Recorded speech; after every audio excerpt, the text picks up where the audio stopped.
অবস্থা, ওনাকেই প্রথমবারের মতো আমরা আপডেট করেছি পুরো ইস্যুটা। সো উনি ওটা পুরোটা শুনে এটার যেটা ইম্পর্টেন্স সেটা উনি সেটার ব্যাপারে উনি খুব সিরিয়াস, এবং উনি বলেছেন আমাদের অনেক মিনিস্ট্রাই তো ওখানে ছিলেন, অর্থমন্ত্রী ছিলেন, আমাদের পররাষ্ট্রমন্ত্রী ছিলেন, তো ওনাদেরকে উনি কিছু নির্দেশনা দিয়েছেন।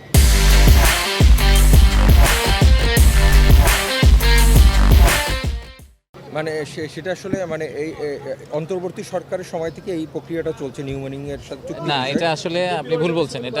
এটা তার পূর্ববর্তী সরকার থেকে এই প্রক্রিয়া চলছে, এটা অন্তর্বর্তী সরকারের না। সো আগের সরকার, অন্তর্বর্তীকালীন সরকার এবং এখনকার সরকার, সো যেটাকে আমরা বলি জাতীয় স্বার্থের পক্ষে যেদিকে যে সিদ্ধান্তটা নেওয়া দরকার সেই রকম করে সিদ্ধান্ত নেওয়ার জন্য উনি আমাদেরকে ডিরেক্টিভ দিয়েছেন।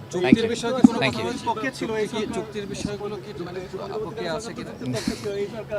চুক্তির পক্ষে না, সরি, আমি আবারও বলি, জি, ইন্টারিম চুক্তির পক্ষে ছিলেন বা বিপক্ষে ছিলেন ব্যাপারটা না। আমি আবারও বলছি যে যদি জাতীয় স্বার্থ রক্ষা করে কোনো ধরনের চুক্তি করা সম্ভব হয়, শুধুমাত্র সেক্ষেত্রেই আমরা চুক্তিটা করব, এরকম কথা ইন্টারিমের সময় বলা হয়েছিল।